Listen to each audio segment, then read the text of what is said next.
Então, eu quero dar as boas-vindas a todos. Quero agradecer com muita emoção a oportunidade de aqui estar pela primeira vez em Porto e de estar com vocês todos.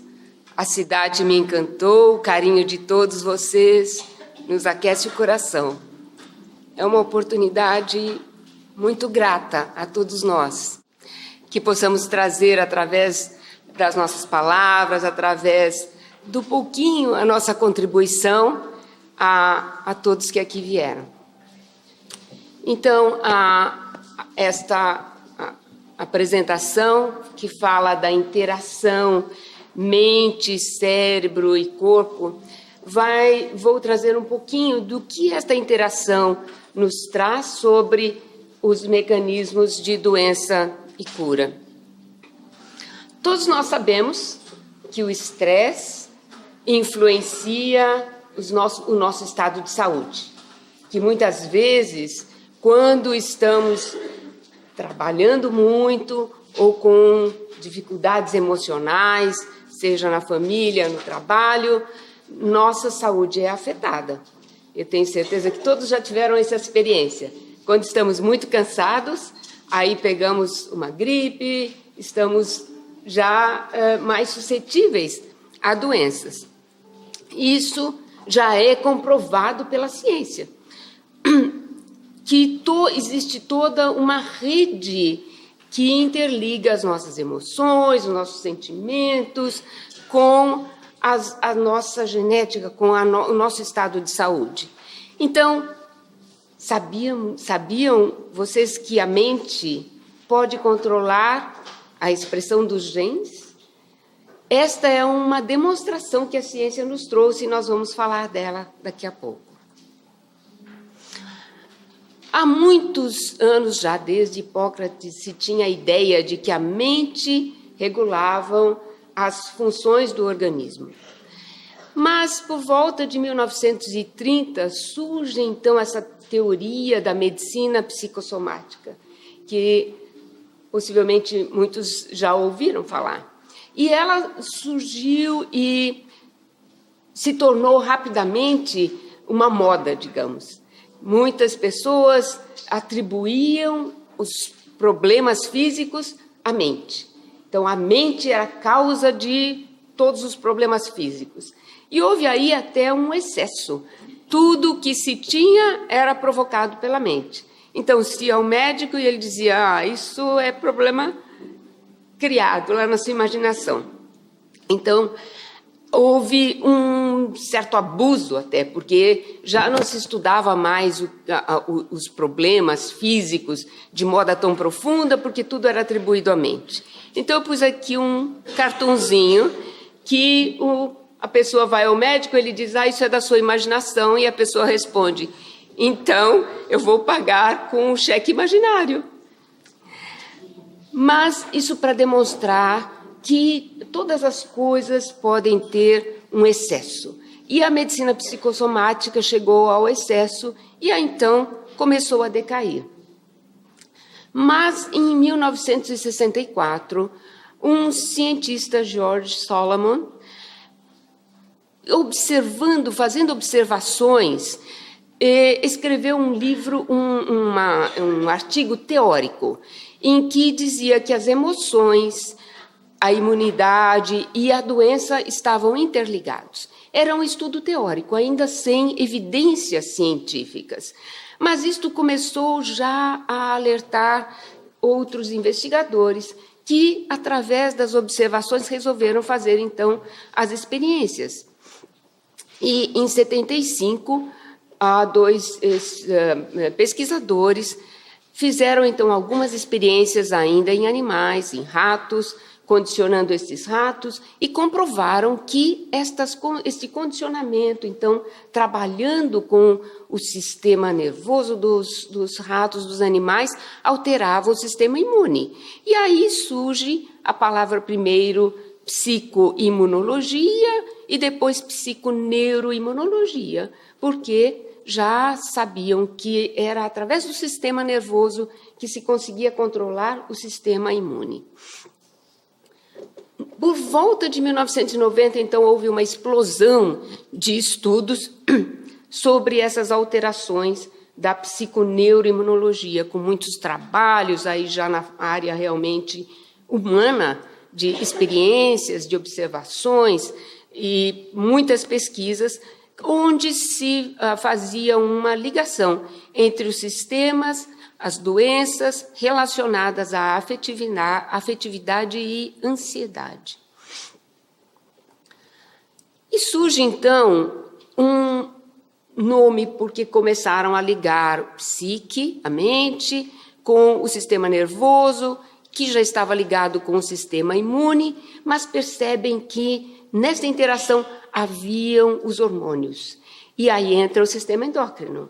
E criou-se uma nova palavra, psiconeuroendoimunologia, uma palavra muito grande que significa esta interação dos sistemas do organismo que interagem uns sobre os outros e interagem de volta para controlar esse sistema. Então, tem o sistema de ativação e o sistema chamado feedback, que altera, regula esse sistema para que ele não fique o tempo todo ativado. Então, esse sistema é também demonstrado através de muitos trabalhos. Eu vou aqui para dar apenas uma noção muito básica de como esse sistema funciona.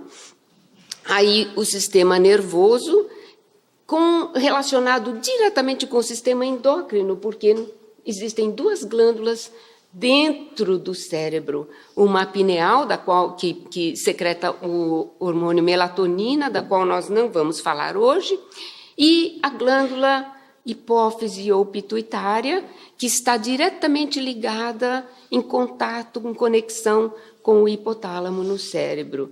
Esta glândula pituitária produz vários hormônios, estão ali hormônio de crescimento, prolactina, tireotróficos, hormônios das gônadas, que se relacionam com as glândulas-alvo no organismo. Então, eles são secretados, ativam as glândulas-alvo, que depois fazem feedback e controlam esse sistema. Desse sistema, o que nós vamos falar hoje é o sistema ligado entre a hipófise com o hormônio ACTH e a glândula adrenal, que, por sua vez, vai secretar o cortisol. O cortisol é também conhecido como um hormônio de resposta ao estresse. E ativa, como nós vamos ver, o sistema imune. O que é o sistema imune? Não é representado por um órgão apenas, mas por células que estão em várias partes do organismo. No timo, na medula óssea, no baço, linfonodos. E aí, estas partes do organismo produzem várias células que são chamadas células de defesa do nosso organismo. São as guardiãs que nos protegem contra os invasores.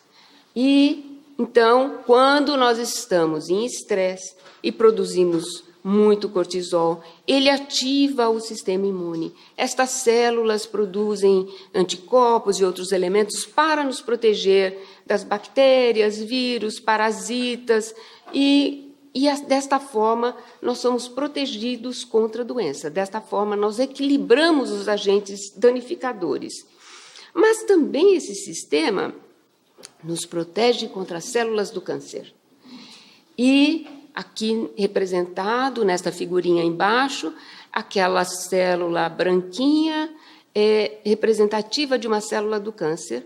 As verdinhas são representativas das células imunes.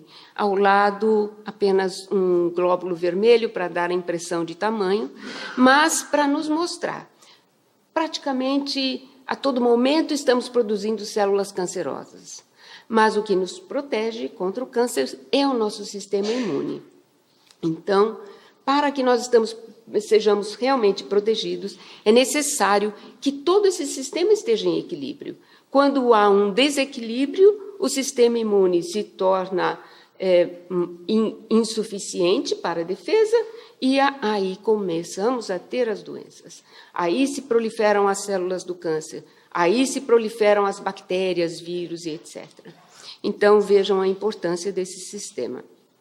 Então, nós temos representado nessa figura, neste esquema, esta tríade do sistema sistema nervoso, com o sistema imune, com o sistema endócrino, ativando um ao outro e dando uma certa resposta, que pode ser uma resposta adaptativa, ou seja, equilibrada. Nós ativamos o sistema, ele dá conta dos problemas e nós temos uma resposta adaptativa nos trazendo novamente ao estado saudável. No entanto, nós podemos ter uma resposta desregulada e, neste caso, produzimos a doença. O que seria essa resposta desregulada? É quando nós exaurimos o nosso sistema. O sistema imune, especialmente, o sistema endócrino. Eles estão trabalhando sem parar, e aí a ativação constante exaure o sistema e se torna deficiente. Então, quando nós estamos em estresse, o estresse normal do dia a dia, o trânsito, correr um pouco porque estamos atrasados, logo nos reequilibramos. Mas, se nós permitirmos que este estresse se torne constante, se torne crônico, nós vamos exaurir o sistema e vamos nos tornar suscetíveis a doenças. Mas, nesse sistema, onde é que estão se iniciando os estímulos para que o sistema seja ativado? Normalmente, ele é ativado de uma forma quando os invasores entram, quando nós temos algum problema, mas quando nós estamos, se vocês observarem, acima desse sistema, nós temos lá emoção e estresse. Então, este sistema está sendo regulado prioritariamente pela nossa mente. Mas aonde está a nossa mente? Esta pergunta foi levantada por um cientista indiano, que é um neurocirurgião, Dr. Pandya, tem aqui a referência, e neste artigo ele faz uma reflexão, depois de muitos anos como cirurgião, operando cérebros, depois de muitos anos, ele já na sua maturidade se questiona. Será que todos estes anos operando o cérebro, eu alguma vez cortei, atravessei a mente? Onde está a mente? E ele se pergunta, como encontrar a mente em um órgão, que é o cérebro, que pesa cerca de 1.300 gramas e contém cerca de 100 bilhões de neurônios? Como é que eu vou encontrar a mente? Nesta reflexão, ele faz um estudo e vai encontrar que Hipócrates, lá nos anos 460, 370 antes de Cristo, já tinha uma ideia de que a mente estava localizada dentro do cérebro. Cerca de 1000 anos mais tarde, Da Vinci também se preocupa em saber onde é que está a mente. Faz até um desenho, próprio de Da Vinci. E ele diz que já mais precisamente a mente estava acima do quiasma óptico dentro do cérebro, no terceiro ventrículo. Descartes, 100 anos depois, já precisa o local da mente na pineal. E diz mais, a mente e a alma são inseparáveis. A mente e a alma são inseparáveis. Todos eles procuram localizar a mente em um órgão sólido dentro do cérebro. Mas nós aprendemos em Evolução em Dois Mundos, com André Luiz, que a mente está no nosso espírito e que o local de conexão para esses impulsos é o sistema límbico, que aqui está representado pelo tálamo, hipotálamo, amígdala, o hipocampo. São as partes do cérebro que conseguem captar esses impulsos, aonde se originam as emoções, aonde se originam os pensamentos, as manifestações das emoções, as manifestações dos nossos pensamentos. E André Luiz, no livro Evolução em Dois Mundos, nos diz que o tálamo e o hipotálamo fazem as conexões energéticas da consciência, que também pode ser chamada mente, para o trabalho sensorial, sensitivo, de reflexão, de análise, toda aquela área ligada às emoções, à meditação, ao pensamento. Mas que é o córtex, a conexão da consciência para o trabalho mais grosseiro que conhecemos, o tato, a audição, visão, grosseiro no sentido físico. Então, nós temos aí as orientações de como é que a mente, através do cérebro, se manifesta. Então, as emoções, os sentimentos são processos mentais que se manifestam por alterações somáticas. Por isso, a medicina psicossomática tinha lá o seu fundamento. Como a mente se comunica com o corpo? A doutora Candice Pert publicou um livro chamado Moléculas da Emoção e escreveu um artigo em 1985. Esta pesquisadora lá do Instituto Nacional de Pesquisa dos Estados Unidos, nesta época fazia lá suas pesquisas com os neuropeptídeos e foi quem descobriu os receptores de opioides em 1973 e trabalhou muito nesta área. E aí, com os seus trabalhos, teve este insight, esta noção de que estas moléculas que eram liberadas pelo cérebro e caminhavam através do sangue e ativavam receptores ao longo de todo o organismo, eram ativadas por emoções, eram ativadas por pensamentos, por sentimentos, que eram representados pela consciência, pela alma.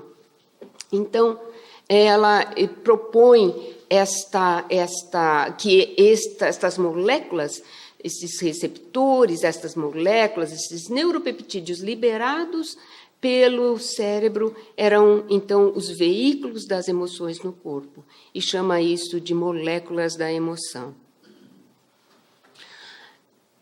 Mais tarde, há algum tempo, desde 1994, surge uma teoria. Esta é uma teoria que já foi debatida, muitas pessoas são contra esta teoria, mas eu vou trazer como curiosidade para que possamos pensar. É ainda um campo aberto, como é que a mente se comunica com o cérebro. E aí nós vamos ouvir falar no cérebro quântico. Este trabalho, esta teoria surgiu da união de um físico, Roger Penrose, com um anestesiologista, um médico, Stuart Hameroff, que em 1994, que postularam que, através de microtúbulos, o pensamento dirigia, então, a polimerização, a formação de microtúbulos e a degradação desses túbulos, controlando os funcionamentos celulares. Nesta figura aqui embaixo, à esquerda, nós vemos uma fotografia. Esta fotografia é real, de uma célula. Alaranjado é o núcleo da célula, e toda essa rede de filamentos verdes são chamados microtúbulos, que servem como se fossem cabos dentro da célula, como esses cabos do bondinho elétrico, que levam proteínas de um lado para outro da célula, que movem as estruturas intracelulares, ou seja, são fundamentais no funcionamento celular. Então, estes cientistas propõem que há um processo quântico que regula esta função celular através das proteínas que formam o túbulo, chamado tubulina, e eles propõem que a tubulina, a estrutura proteica da tubulina, favorece o processo quântico.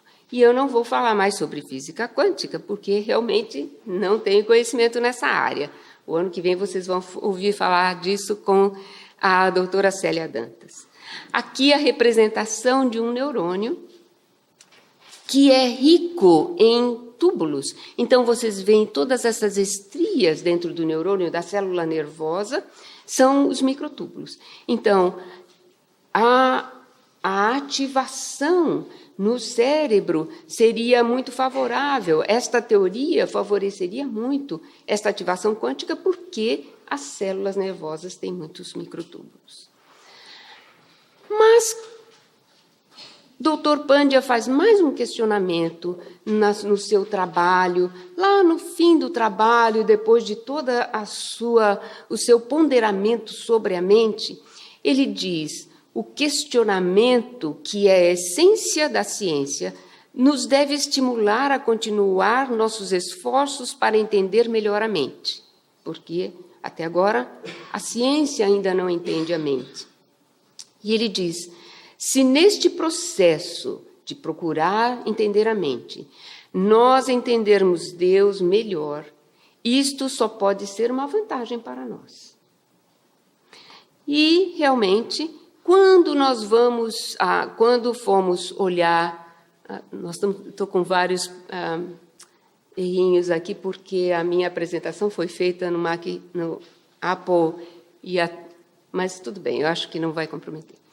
Então, quando nós temos esta procura da mente, que, como o Dr. Pandya diz, nos leva a pensar em Deus, surge a união da espiritualidade com a ciência. Não a união, certamente, mas já uma conexão. E aí, os pesquisadores começam a perceber que, através da espiritualidade, nós temos uma resposta melhor à doença. Então, por exemplo, existem milhões de trabalhos, mas eu trouxe só exemplos para que nós possamos conversar. Esse trabalho mostra que a espiritualidade, as pessoas que tinham melhor nível de espiritualidade, que se diziam espiritualistas de uma forma ou de outra, ou que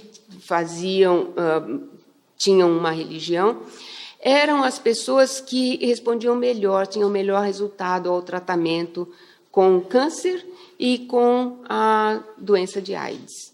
Então, eles fizeram contagens e função de neutrófilos, linfócitos, enfim, vários exames para comprovar, e viram que haviam dois grupos, o grupo de pessoas que eram mais espiritualizadas e comparada com o grupo de pessoas que não tinham nenhuma fé, que não se diziam espiritualizadas. E a resposta, a diferença nos exames de laboratório eram significantes. Também, nos casos de depressão e doença coronária, se observou que as pessoas que tinham maior depressão eram as que tinham maiores níveis de citocinas no sangue, que tinham maiores níveis de processos inflamatórios, que levavam e que tinham mais doença coronariana. Então, o inverso, a depressão, a falta de fé, a não religião, não espiritualidade, traziam a pessoa a ter maior estresse, não saber lidar com isso e ter um maior índice de doença. Então, como nós dissemos no início, a espiritualidade pode influenciar os genes. Sim, este trabalho é muito interessante, que foi publicado em 2005 por um cientista que, observando pessoas que faziam uma prática chinesa de meditação chamada Qigong. Quem conhece Qigong aqui? algumas pessoas. É uma prática chinesa em que a meditação é muito ligada à natureza, à expressão da natureza. As pessoas precisam estar em contato. Este parque é maravilhoso para isso. E precisam estar em contato direto com a natureza para desenvolver essa meditação. E ele percebeu que essas pessoas tinham um nível de saúde melhor e fez essa pesquisa com 6 pessoas chineses praticantes de Qigong e 6 pessoas que nem conheciam, também chineses. E ele fez uma avaliação do sistema de todos os genes destes grupos, por uma prática chamada microarray, que talvez nem todos conheçam, mas é uma prática caríssima. É um dos testes que se fazem em laboratório de pesquisa mais caros que existe. Custa milhões de dólares para se fazer uma quantidade grande de pacientes, porque se avaliam todos os genes existentes no nosso organismo. Então, quando eles avaliaram os genes dos que eram praticantes comparado com os que não eram praticantes, eles observaram que nos praticantes de Qigong havia uma melhora de todos os genes relacionados à imunidade, a uma melhor imunidade, e tinham uma melhor resposta à inflamação.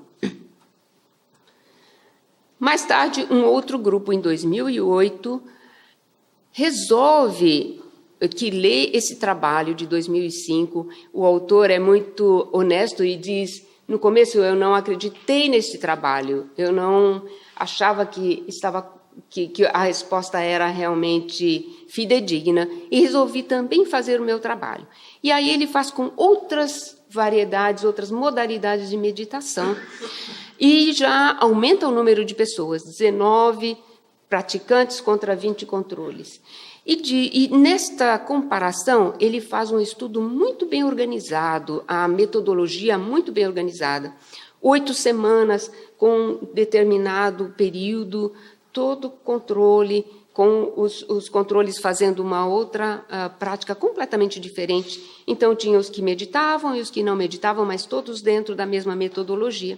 E ele usa a mesma metodologia científica de microarray para fazer o estudo dos genes. E observa exatamente a mesma coisa. Com mais detalhes, ele mostra que havia um aumento dos genes que são responsáveis pela resposta anti-inflamatória e uma redução dos genes que eram responsáveis pela resposta pró-inflamatória. Ou seja, tudo muito benéfico. E ele viu, então, que as pessoas que praticavam tinham essa resposta imune muito favorável em relação aos que não praticavam. Fez o inverso, pegou os que já faziam meditação, pôs a ensinar os que nunca haviam feito nenhuma prática de meditação e observou por 8 semanas. A mesma coisa aconteceu. Então, ele conclui no trabalho, apenas 8 semanas de meditação foi capaz de mudar a resposta dos genes das pessoas. Então, esta foi eu considero uma evidência científica muito importante para nós, porque não só demonstra que as funções do corpo obedecem a nosso estado mental, como também os genes. E isto é muito profundo, porque a resposta pode ser perpetuada. Então, o que é a mente? Voltamos a perguntar.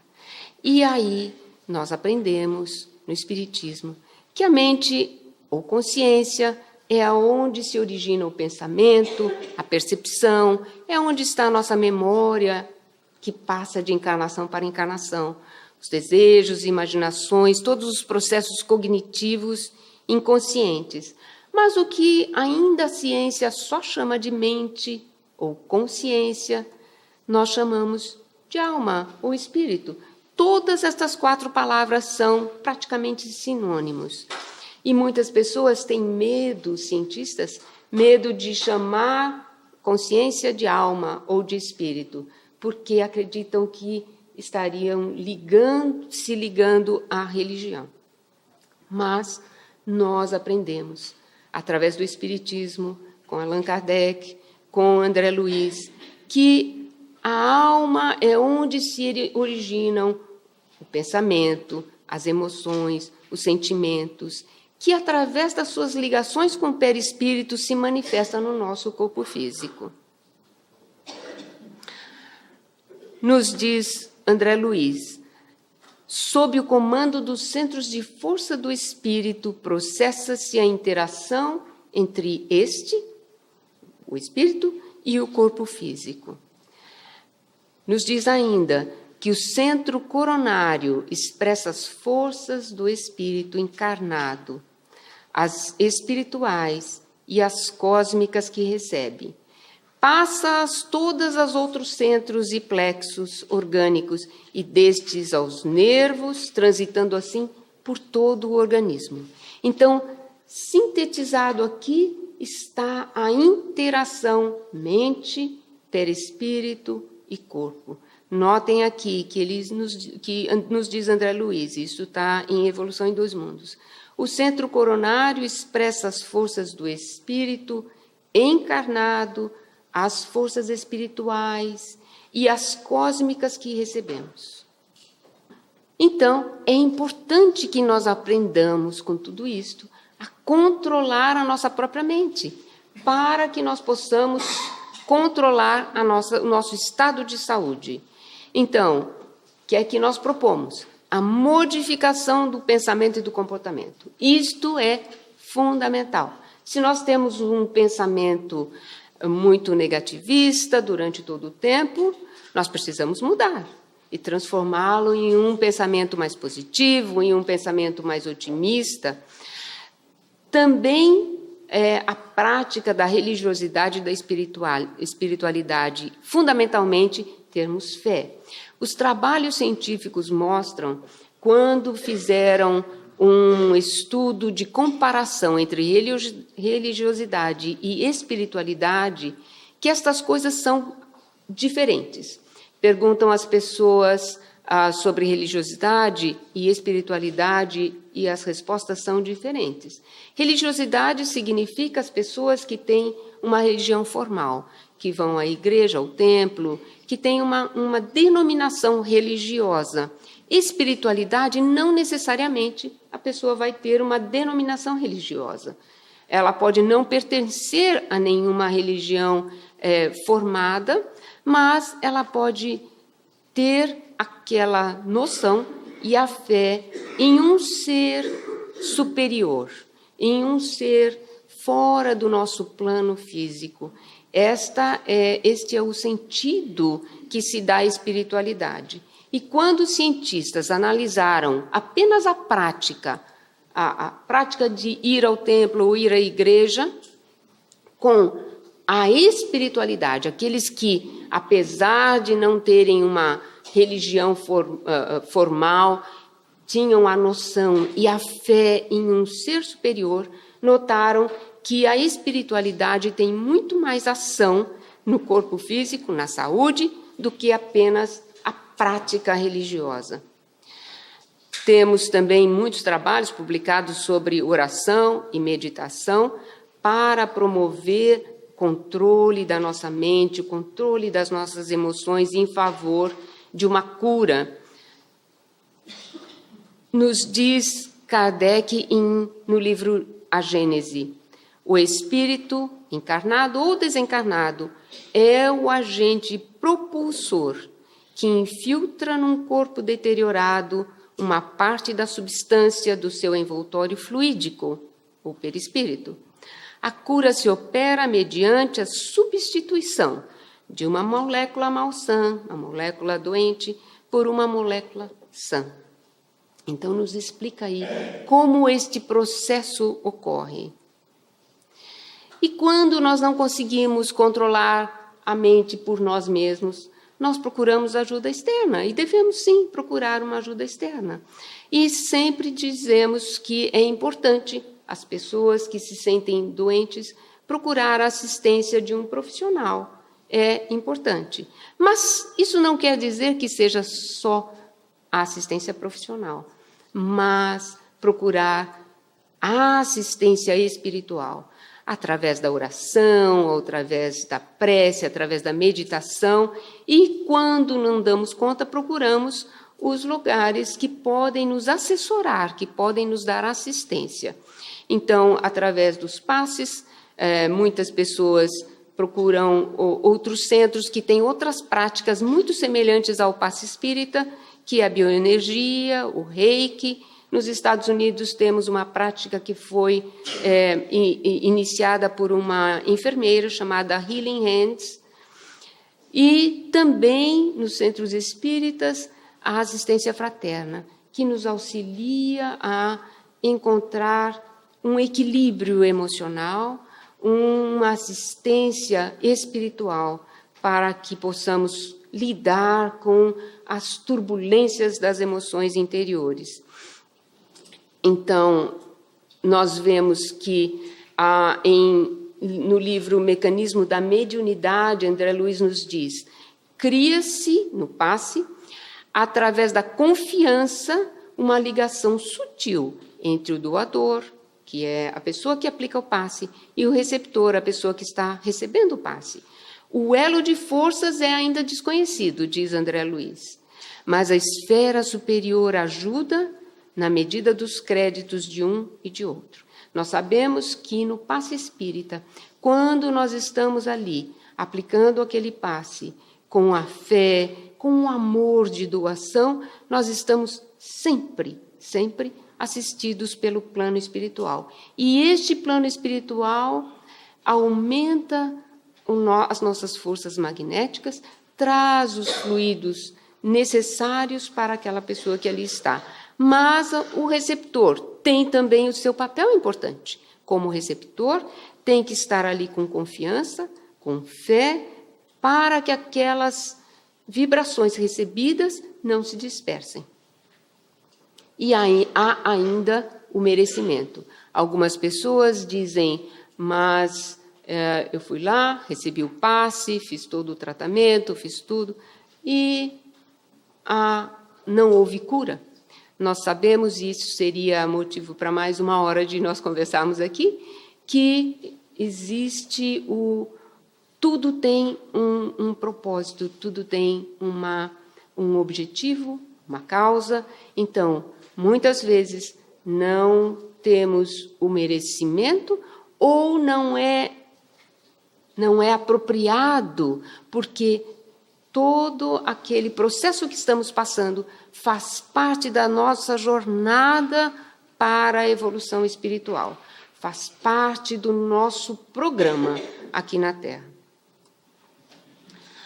O passe espírita, então, continua André Luiz nos dizendo, neste processo, o próprio enfermo testemunha confiança e merecimento, emitindo ondas mentais características. Então, quando nós estamos ali recebendo o passe com fé, nós estamos propiciando, nós estamos também emitindo essas ondas mentais. E assimila os recursos vitais que recebe, retendo na constituição do seu próprio corpo físico e espiritual. Nos diz Allan Kardec em O Evangelho segundo o Espiritismo, lá na introdução. O Espiritismo oferece a chave da relação que existe entre a alma e o corpo, provando que um está constantemente agindo sobre o outro. E nos diz, esta ideia abre um novo caminho na ciência. Kardec escreve isso lá muito antes de que surja aqui a medicina integrativa, o conceito de medicina integrativa.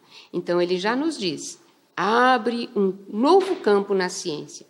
A demonstração da causa real de certas doenças torna a cura mais fácil.